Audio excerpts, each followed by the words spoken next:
Welcome back. Welcome back indeed. ShadowTrader Uncovered with your host, Brad Agunis, Peter Rezacek here. Sidecar. In the sidecar, as I always say. And part 2 of our interview with Benjamin Lee from Think Trade Think. Ben, are you with us?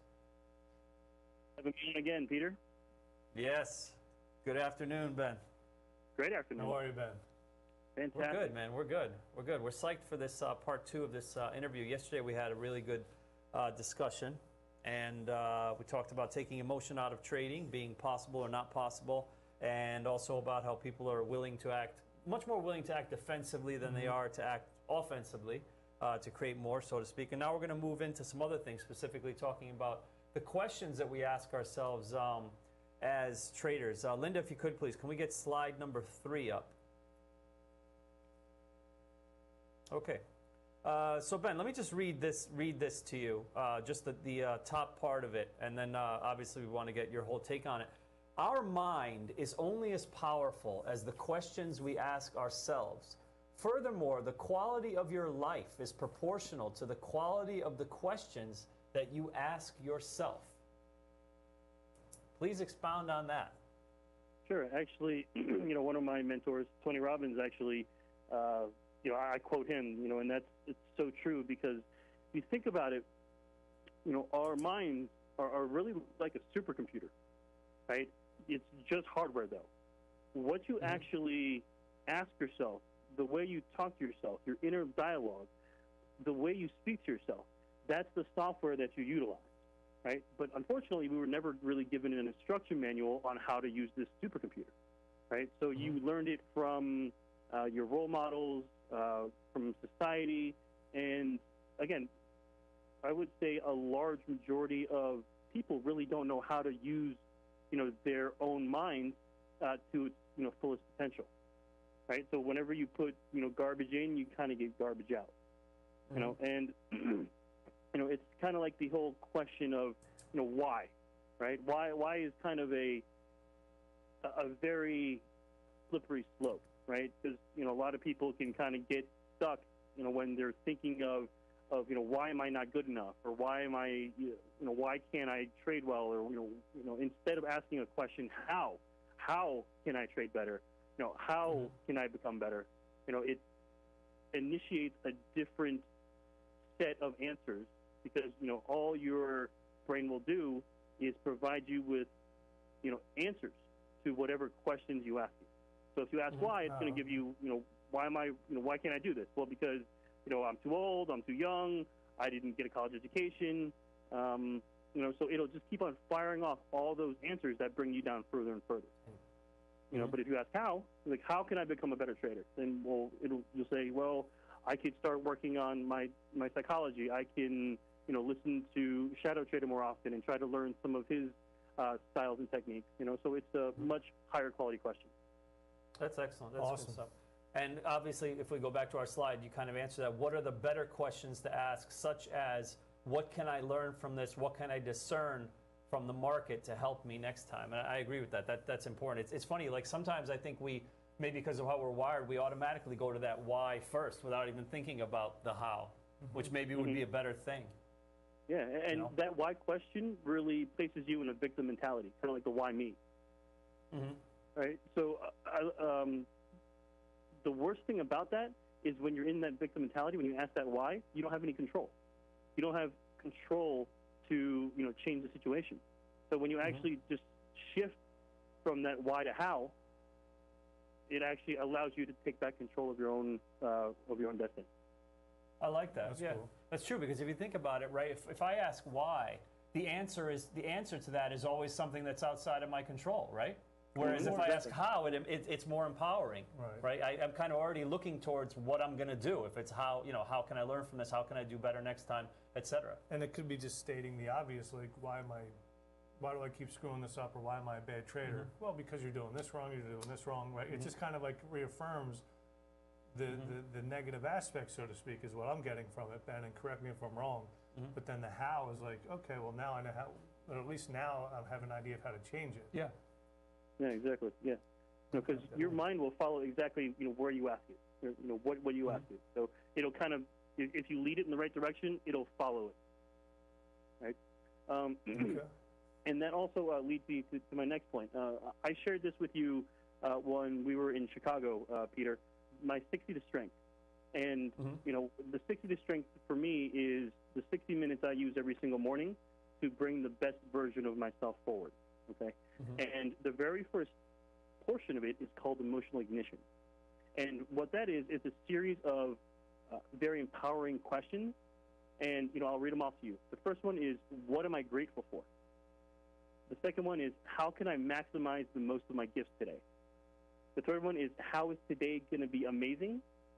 And the last one is, how can I create even more wealth, value, and happiness today? Okay? So the first one, again, was, you know, what am I grateful for? And the reason why I ask myself that question is to really associate with all the incredible things that are already in my life, right? I think one of the most difficult things for, I would say, most traders to connect with is a state of abundance, right? I think a lot of people focus on their losses and, you know, how much did I just lose instead of what I already have, you know, in my life, right? So when you're trading from a state of scarcity, you're going to be much more inclined to protect your capital, right? And then, in other words, you're going to be trading scared, right? And when you trade scared, that's just a recipe for disaster, right? So when you ask yourself, you know, what am I grateful for? You really have to, you know, put yourself in that state of gratitude for you to, you know, answer that question. So that's a great question to start with.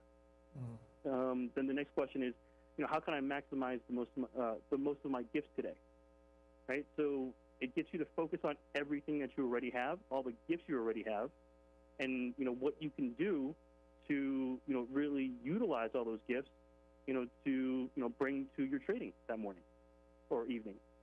And then, you know, the third question is, you know, how is today going to be amazing? And that already presupposes that today's going to be amazing.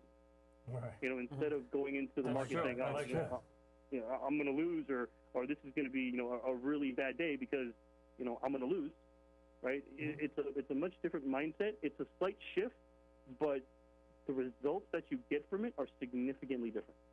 Yeah, it's subtle, but yet it could be huge. Sure. Yeah, and then the last question is, how can I create even more wealth, value, and happiness today? Right? In that question, again, you're presupposing you already have wealth. You're presupposing you're already creating more value and that you're already happy today. Right? So it's about how you can go about creating more of these things and bringing more of that abundance of your life, and, you know, using your gifts to you know, be the best version of yourself that morning. I like that. It's so much of it is just about that your predisposition to how you feel the day is going to unwind, almost like a self-fulfilling prophecy kind of. Exactly. You know? Yeah. It is. It's funny how so much of, like, everything really is about your own perception. I'm reminded of this guy. I used to kind of read his stuff on the web. This is really interesting. He wrote a blog for a long time. I don't know if it still exists, but it was called Zero Currency. And the reason it was called that is because he was doing a social experiment of some sort that was lasting like a long time, that he lived without money. And he was essentially homeless, but he had a cave. I believe he's in Utah. He had a cave that he was living in. And it was in a very beautiful picturesque spot, and it was very hidden, so he was safe there. And he would go down into town, and he kind of had a routine. Now, granted, some of this involved dumpster diving. You know, he would get by as he could, whatever. But he was living with zero money, and he was very happy. And he would write the blog at a public library, you know, as he could and whatever. And one of the things that I'll never forget reading this that stood out for me, that where one day in the article about him that I read, he came out of the cave, and it just happened to be very sunny, and there was some sun coming off the pond that was, or something that's in front where he bathes and whatever. It's just beautiful, whatever the case. And he looks at it and he says, you know, who's richer than I right now? Who's richer than me right now? Yeah. And right, think about it. That's beautiful all. Environment, yeah, beautiful environment, no stress, whatever. But it's just perception, because another person stuck there or doing this experiment could have been like, this sucks. I'm living in a cave. I have no money. You know, etc. Yeah. It was all just his kind of perception of it that made him feel that way. Or some people could have a lot of money and yet they're miserable. And yet be miserable or whatever, right? Yeah, it's good stuff. Yeah, that's awesome. And you know, I'll kind of speak to that a little bit more, because I'm sure some of you are listening, and I'm sure some of you are thinking, because I've thought this before too. It's like, yeah, I'm sure it's easy for you guys to say. You guys have, you know, great trades that you guys take. You guys are making money. I've been losing for however long, and yeah, it's easier for you guys to think positive, right? I'm sure like a lot of you are thinking, that right now. And here's the thing: you really have to act as if before it actually happens. And I know it's a much different mindset, and it's probably something different than you've ever felt before because you haven't been there before. It's the difference between believing and knowing, right? Mm-hmm. Because if you believe something, right, it still takes some effort. Because, again, there's not that 100% certainty. But if you know, then it doesn't take any energy whatsoever. We all know that the sun's going to come up tomorrow, right? There's no energy put to it. There's no thought put to it. You just know that the sun's going to come up, the moon's going to come up at night, and the Earth rotates around the sun, right? Everyone knows that. Sure. But it takes so much more energy to believe that you're going to be profitable, or believe that your system's going to work. Right. Right. Because that's not a guarantee, right? Yeah, and again, it's a slight shift in the words that we use, and that's why neuro-linguistic programming is so powerful, because if you just change that one word from believe to know, you have a significantly different result. Mm-hmm. If we could, just for 1 second, Linda, can we put the slide back up? I just want to ask Ben a question here, because this is something that I think comes up a lot with in a lot of the emails that I receive. At the bottom, I wrote here, low quality questions disempower us. Do they also remove responsibility? Ben, what do you think? Do low quality questions remove responsibility? You could. I don't think they're exclusive. They could. There's some, like I said, like why me? That in and of itself, that question really does disempower you, and it really shifts responsibility onto an external factor. Mm-hmm. But you can also use the question why in the how why is this happening, and how can I make it? So there's a different that's a good question, really. That's actually a really good question. It was just something that when I was going back over our notes from our talks before, that was a lot of this stuff just jumped out at me, and that's where I was thinking that I definitely agree with you that these questions disempower us. But I was wondering if people inadvertently, without realizing why, they choose these low quality questions of why me, why this, why did the stock have to report, why did it have to go down on earnings, even though the earnings were great. Is it just a way that people shift responsibility? They don't take responsibility for mistakes in the market or whatnot. Yeah, that's definitely true for a lot of traders that I've spoken to that really haven't focused on their psychology. They start shifting the blame on the market, blaming the government or whoever is the Fed chair at the time. Instead of saying, okay, well, this is just an external event. Here's the cause. Here's the effect. And what can I learn from this to never allow this to happen again? Exactly. All right, Ben, we're going to leave it there for 1 second. We're going to take a 90-second break. When we get back, we're going to speak more with Benjamin Lee from Think, Trade, Think. All right? See you guys then.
ShadowTrader Uncovered.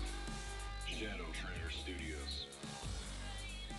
All right, welcome back. Brad Agonis, Peter Rezicek here with our special guest, Benjamin Lee from Think, Trade, Think. Yep. Full disclaimer, not affiliated with Think or Swim, just a coincidence that they both have the word think in it. So if you want to check him out, he's at thinktradethink.com. This is Benjamin Lee. Ben, where we left off before this last segment, I said that we wanted to talk a little bit about your book that you wrote. You just came out with a book called A Bet and a Victor, and I've made some notes from it just on one little portion. But without giving anything away, give us a little bit of background on the book and what the purpose of it was and what A Bet and a Victor is all about. Sure. I've read a lot of the trading psychology books out there. And you know what? They're great, and they're also a great way to fall asleep. Because most of them are really, really difficult to read and to apply. A lot of it's very dry, and if you're not really engaged or entertained, it's really hard to get through some of the stuff. Because, most of us aren't trained to really look inward that often, right? Mm-hmm. So it's a little difficult for most unless you've been involved in the personal development or the self-development, environment. And what I did was, I wanted to kind of, reinvent the trading psychology book, so to speak. And I looked to, do the 3 E's. I wanted to entertain, I wanted to engage, and most of all, I wanted to educate. And so I kind of, looked at it and it said, well, let's tell this like a story, all right? So we have Victor, who's the protagonist of the book, and, as you read the book, you'll follow Victor along his, journey to become a profitable trader. So, there's different things that he must do to kind of learn the lesson that he needs to learn. And at the end of each section, there's questions. There's 2 sets of questions, and I don't know if I should really give this part out, but I think it'll make sense though. For most people, it's very difficult to figure out something about themselves on their own because they're in the weeds, so to speak. Right? They're emotionally involved. It's very tough to answer a question like that.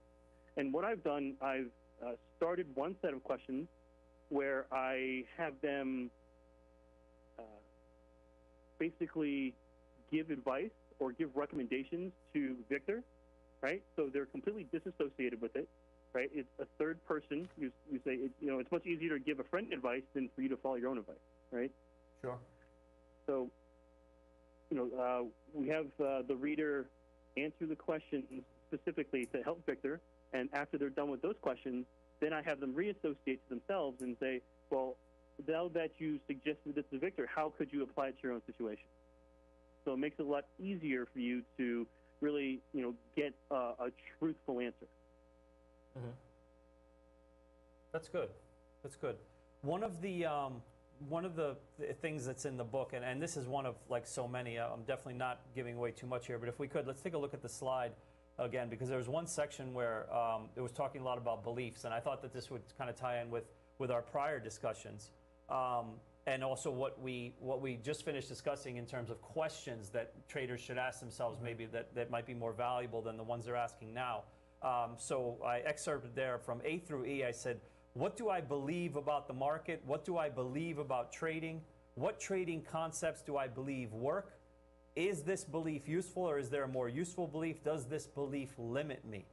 When you and I had our discussions, I think, correct me if I'm wrong, but one of the starting points that we had was you asked me, what do I think the market is? Do you recall? And we were hashing that out, and that was kind of our starting point. And I thought it was great. And this is kind of along those same lines. So maybe you could expound on that a bit. Yeah.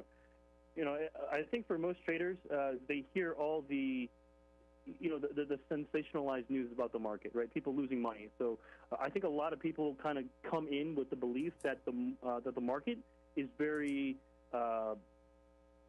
trying. It's very difficult to make money, right? And if you have that particular mindset, it's going to be very difficult because again, you're pre-framing your entire experience with the market, right?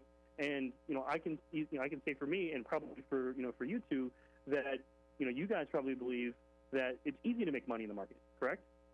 Yeah, or at least doable. There's no Easier, feeling right? of like intrepidation or like there's nothing scary. Sure, Yeah, sure. yeah. No, definitely think you got to feel that, of course. Yeah, exactly. So that belief in and of itself can make a significant difference. Right. So when you ask yourself, what do you actually believe about the market? You can really begin to see where your limiting beliefs are. And I'll give a little I guess preview to the book. It's like wearing a weighted vest, right? Imagine those people that do CrossFit. They run around with those weighted vests that weigh like 30 or 40 pounds, right? right. Imagine trying to jump, or imagine trying to run, down the block in that thing. I mean, it's right.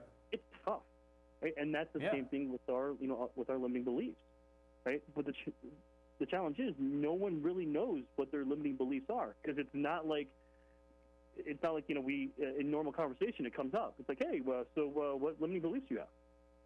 So it's not like it's not like it ever comes up, right? Until somebody specifically asks you the question, right?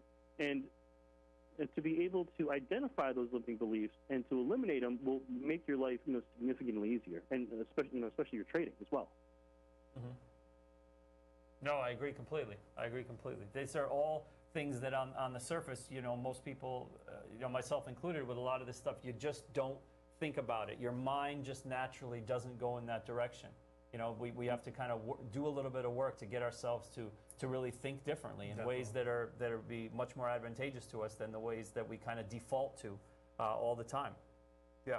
Do you think that it matters at all what specific trading concepts a person feels work, or do they just need to believe that certain trading concepts work because of experience or whatever?